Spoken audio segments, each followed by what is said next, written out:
और अब हमारे साथ में प्रभुनाथ राय हैं, जो कि अध्यक्ष अखिल भारतीय भोजपुरी समाज से। प्रभुनाथ जी, स्वागत है आपका ई कॉन्क्लेव में न्यूज़ वन इंडिया के। जी, आपको भी सादर प्रणाम। कोरोना काल में कैसा गुजरा वक्त?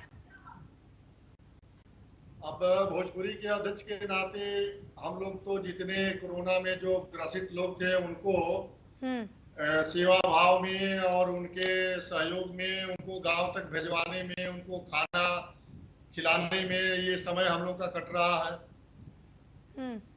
अच्छा, आप कोई ऐसी, क्योंकि आप लोग लगातार प्रयास कर रहे हैं अपने भोजपुरी समाज के लिए, तो आप लोगों तक तो बहुत सारे लोगों की समस्याएं पहुंची होंगी। अलग अलग तरीके के लोग आपके समाज के आप लोगों को संपर्क कर रहे होंगे, और ऐसी कई तस्वीरें आप लोगों के लिए भी इस कोरोना काल में रही होंगी जो मन को झकझोर देने वाली होंगी। हम चाहेंगे कि ऐसा कोई वाकया आप साझा करें जो आपके दिल को छू गया हो और आपको लगा हो कि अब जिंदगी में और बहुत कुछ करने की जरूरत, ताकि अपने समाज के लिए आप एक बदलाव ला सकें, लोगों को आत्मनिर्भर बना सकें।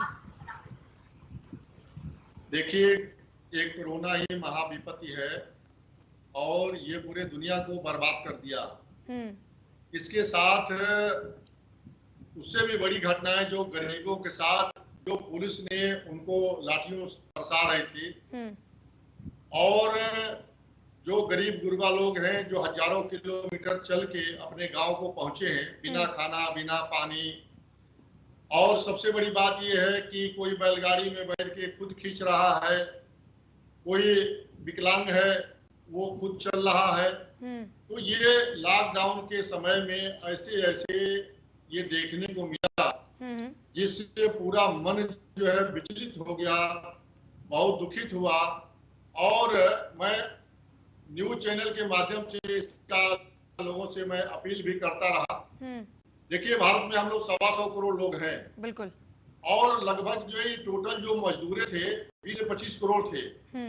तो एक एक आदमी अगर थोड़ा इनको सहयोग अगर हम लोग सब लोग मिलकर अगर करते, बहुत से गवर्नमेंट ने राजनीति किया। आपको बंबई की बात मैं बताऊं कि लगातार मेरे पास फोन आ रहे थे जी। और एक एक कमरे में 300 आदमी रुके हुए थे, जिसके वजह से इतना बड़ा भयावह स्थिति हुई महाराष्ट्र की। अगर वहां की सरकार थोड़ा भी सावधानी बरती होती, लोगों को व्यवस्था किया होता, तो आज इतनी महामारी। आदरणीय प्रधानमंत्री जी ने कहा कि भाई इसका एक ही दवा है कि आप एक दूसरे से दूरी बना के कम से कम 1 मीटर पर रहिए और सावधानी बरतिए। लेकिन इस सावधानी के लोगों ने, तो बहुत से लोगों ने जो सावधानी बरता, लेकिन बहुत से लोगों ने सावधानी न बरतने के कारण पूरे देश में इस तरह का समस्या, सबके लिए समस्या उत्पन्न हुआ। जिसको ग्रसित हुआ 1 महीना हॉस्पिटल में रहा, वो बहुत से लोग बचे, बहुत से लोग नहीं बचे जी। लेकिन केवल सिर्फ इतना था, सावधानी।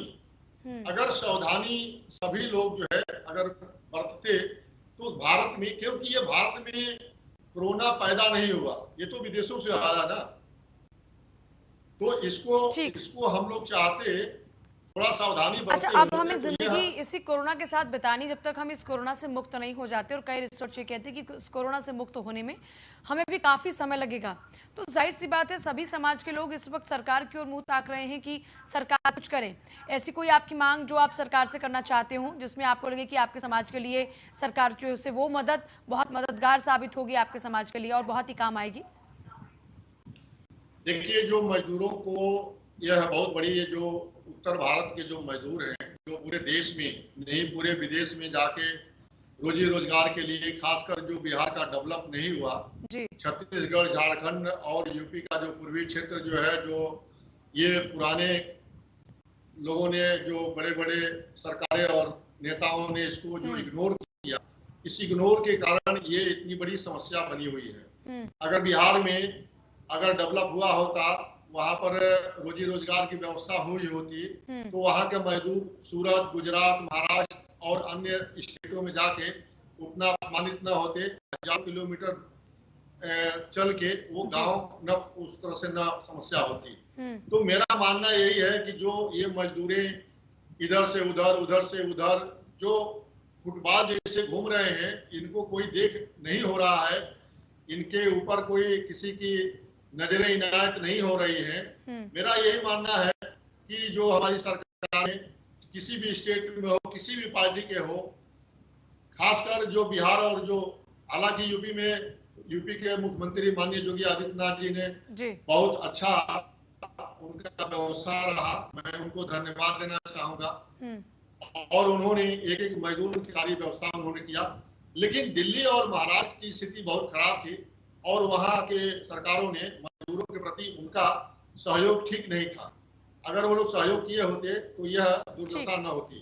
तो मेरा यही अनुरोध, विनय और विनती है कि जो बिहार के मजदूर हैं उनके लिए परमानेंट कुछ ऐसा व्यवस्था की जाए, ऐसा उद्योग फैक्ट्री लगाई जाए कि इतने बड़े मास में लोग वहां जाकर और धक्का न खाएं।